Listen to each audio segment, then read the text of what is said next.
Assalamualaikum warahmatullahi wabarakatuh. Sebelumnya, perkenalkan, kami dari kelompok 4 yang akan mempresentasikan mengenai budgeting dengan mata kuliah akuntansi biaya lanjutan. Next. Adapun nama anggotanya yaitu yang pertama ada Nadipala Pramuragil Pradipto dengan NPM 0221201158. Yang kedua ada Fitri Saryanti dengan NPM 0221201177. Yang ketiga ada Selvi Mardiana dengan NPM 0221201148. Dan yang keempat ada Lediana Hestina dengan NPM 0221201143. Next. Adapun konsep dasar budgeting, di mana penganggaran atau penyusunan anggaran budgeting adalah proses penyusunan rencana keuangan organisasi yang dilakukan dengan cara menyusun rencana kerja dalam rangka waktu tertentu, umumnya 1 tahun dan dinyatakan dalam satuan moneter.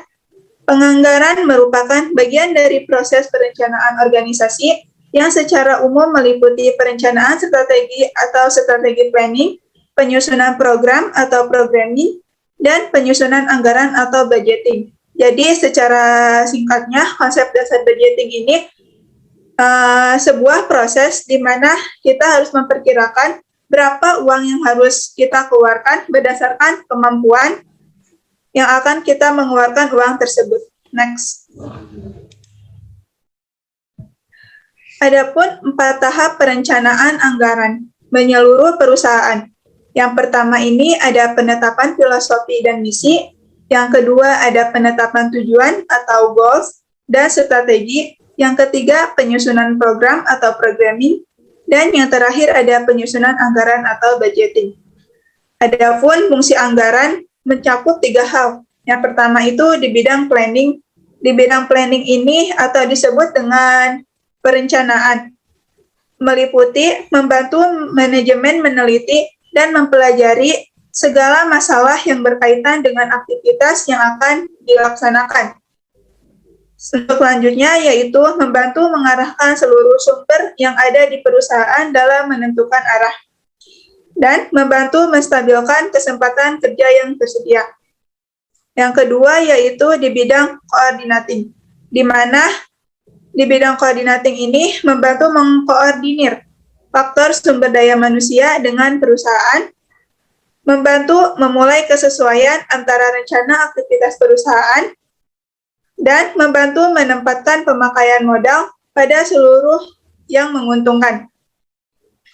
Yang ketiga di bidang controlling, di mana di bidang controlling ini membantu mengawasi kegiatan dan pengeluaran, membantu mencegah pemborosan, dan membantu menetapkan standar baru. Next. Adapun menyusun periodik budget, di mana pada pos ini akan dibahas bagaimana siklus budget yang diberlakukan terhadap pos-pos produksi, penjualan, dan bagian keuangan. Next. Di samping adalah ilustrasi dari budget atau summary bagian produksi dan penjualan Franklin Company. Dalam penyusunannya terdapat banyak faktor yang menjadi pertimbangan utama. Selanjutnya akan dibahas satu persatu mengenai unsur-unsur siklus budget. Next. Sales budget. Sales budget disusun berdasarkan prediksi, forecast, ramalan, tren, maupun riwayat penjualan perusahaan. Secara umum, terdapat beberapa faktor utama yang menjadi pertimbangan. Yang pertama ini, perkiraan penjualan. Umumnya dibuat oleh para manajer penjualan dengan pendapat dari para salesman di lapangan. Yang kedua, variasi musiman, kondisi-kondisi seperti liburan, perubahan musim, tren. Masyarakat juga perlu dipertimbangkan. Yang ketiga, ada demografi dan geografis pelanggan. Dan yang terakhir, ketersediaan produksi dan barang persediaan. Next. produksi budget, di mana produksi budget ini membuat perkiraan dalam volume, kuantitas, minimum, dan maksimum dari barang persediaan yang nantinya didukung dengan budget untuk material, labor, dan FOH. Next, untuk selanjutnya akan disampaikan oleh Selvi Mardiana. Manufacturing budget. Direct material budget memberikan gambaran mengenai berapa direct material yang dibutuhkan untuk setiap produksi barang. Purchase budget. Purchase budget memberikan gambaran mengenai berapa barang yang harus tersedia sebagai ending inventory material dan berapa yang akan digunakan untuk produksi, sehingga akan dihitung berapa jumlah barang yang harus dibeli sepanjang periode beserta perkiraan harga. Direct labor budget. Direct labor budget menggambarkan berapa unit yang akan diproduksi dan berapa jam kerja beserta biaya per jam kerja untuk menyelesaikan produk tersebut. FOH budget. Selanjutnya adalah FOH budget. Selain menunjukkan biaya FOH budget yang dianggarkan, POH budget juga merinci cost driver FOH. Dalam kasus di atas, cost drivernya adalah machine hours. Unit product budget. Unit product cost budget merupakan rangkuman atas manufacturing budget. Melalui unit cost budget digambarkan biaya-biaya produksi yang akan direncanakan dan bagaimana alokasi biaya untuk setiap produk. Inventories budget. Inventories budget adalah anggaran atas simpulan dari proses produksi. Dengan anggaran ini dapat diperkirakan berapa persediaan yang digunakan, dihasilkan, dan yang masih tersisa dalam gudang. COGM dan COGS budget. COGM dan COGS budget adalah budget yang menggambarkan hasil produksi dan jumlah produk yang direncanakan akan terjual. Budget ini juga nantinya menjadi dasar untuk membuat income statement budget. Income statement budget. Income statement budget sebenarnya menggambarkan budget atas beban-beban operasi, karena elemen ini telah memiliki budget tersendiri. Selanjutnya akan dibacakan oleh Lediana Hestina. Selanjutnya di sini ada balance sheet budget. Selain proses produksi, perusahaan juga bisa membuat budget atas aset, liabilitas, dan ekuitas pada balance sheet budget. Dan kemudian di sini ada prognosis income statement. Yang pertama itu ada pendapatan atau revenue. Itu ada meningkatkan aktiva, dapat dihitung dengan cara total pendapatan kotor atau diskon. Yang kedua ada beban atau expenses. Ini ada penggunaan aktiva arus keluar ya, atau kemunculan liabilitas. Dan yang ketiga ada keuntungan atau profit. Nah, profit ini meningkat ekuitas akibat transaksi. Dan yang keempat itu kerugian atau loss. Nah, loss ini menurun, sebaliknya ada kebalikan dari profit, menurunnya ekuitas akibat transaksi. Kemudian ada contoh laporan laba rugi single tab. Nah, pendapatan total dan keuntungan ini bisa ditempatkan di awal, lalu kemudian diikuti dengan beban dan kerugian dalam kegiatan operasional. Laba operasi sama dengan selisih pendapatan dengan keuntungan dan beban total serta kerugian. Kemudian ada contoh laporan laba rugi multi-step. Ini terjadi pemisahan antara transaksi operasional dan non-operasional, kemudian membandingkan biaya serta beban dengan pendapatan. Laba operasi sama dengan terlihat perbedaan aktivitas biasa dan tidak biasa atau incidental. Selanjutnya ada laporan laba rugi multi-step perusahaan dengan PT Bagus. Di sini ada contoh dari laporan laba rugi PT Bagus. Biasanya saat menggunakan metode persediaan perpetual, nilai harga pokok penjualan dilaporkan secara single line atau tunggal seperti contoh yang di samping. Kemudian ada laporan HPP-nya dibuat terpisah dengan raca saldo PT Bagus yang sudah dipilih dan dibutuhkan untuk membuat laporan HPP.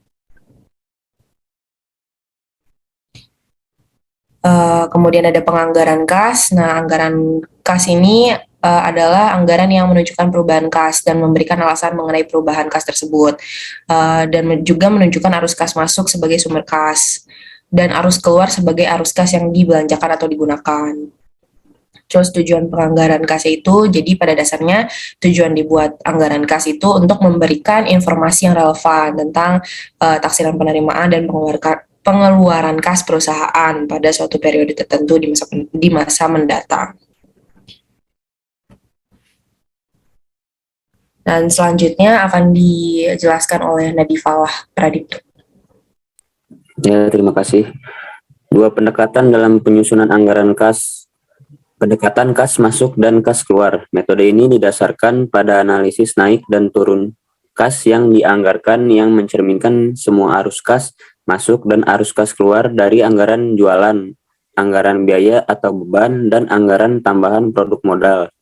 Sering untuk anggaran kas jangka pendek sebagai bagian dari rencana laba tahunan disebut metode langsung. Pendekatan akunting keuangan lebih cocok untuk anggaran ke jangka panjang. Cara penyusunan anggaran kas berdasarkan ikhtisar laba rugi dan neraca yang dihasilkan akunting keuangan disebut juga metode tak langsung. Ini adalah format anggaran kas. Ya, bisa. Konsep PRT, Program Evaluation and Review Technique, adalah suatu model jaringan yang digunakan untuk merencanakan dan mengendalikan sebuah proyek atau pekerjaan melalui pemetaan waktu penyelesaian kegiatan yang acak.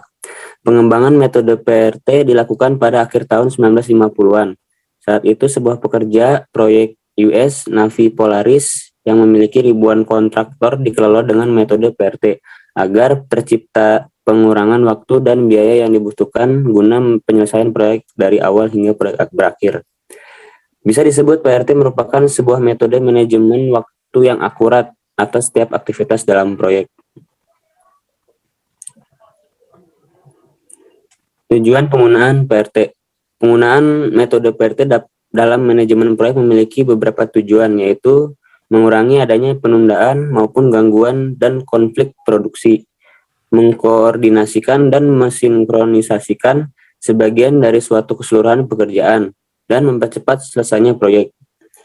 Kompleksitas dalam manajemen proyek membutuhkan identifikasi dan pemetaan atas rangkaian kegiatan yang bisa saja harus dilakukan secara serial atau berurutan, atau dapat dilakukan dengan paralel. Pemetaan ini dapat disusun dalam bentuk model jaringan. Berikut langkah-langkah dalam menentukan PRT. 1. Identifikasi kegiatan spesifik. 2. Tentukan urutan kegiatan yang tepat. 3. Bangun diagram jaringan. Yang keempat, perkirakan waktu yang diperlukan untuk setiap kegiatan. Yang kelima, tentukan jalur kritis. Yang keenam, perbarui grafik PRT. Diagram PRT terdapat dua komponen di dalam diagram PRT, yaitu aktivitas atau activities yang digambarkan pada dengan busur, dan tonggak event atau acara milestones yang digambarkan dengan simbol titik atau lingkaran. Untuk lebih memahamkan mengenai diagram PERT itu seperti apa, berikut kami berikan contohnya. A, B, C, dan seterusnya merupakan simbol untuk sebuah aktivitas yang menerangkan kegiatan A, kegiatan B, kegiatan C, dan seterusnya. Sedangkan busur yang menghubungkan A, B, C, dan seterusnya tersebut menjelaskan waktu atau berapa lama perkiraan waktu yang dibutuhkan untuk menyelesaikan kegiatan yang bersangkutan. Pada diagram di atas, milestone digambarkan oleh penomoran dengan kode 10, 20, 30, dan seterusnya. Pemberian nomor kode yang naik berurutan tersebut untuk memberikan ruang apabila kemudian diperlukan penambahan kegiatan di antara masing-masing titik. Misalnya di antara titik 10 dan 20 akan ditambah titik 15. Sekian dari kelompok kami. Terima kasih. Wassalamualaikum warahmatullahi wabarakatuh.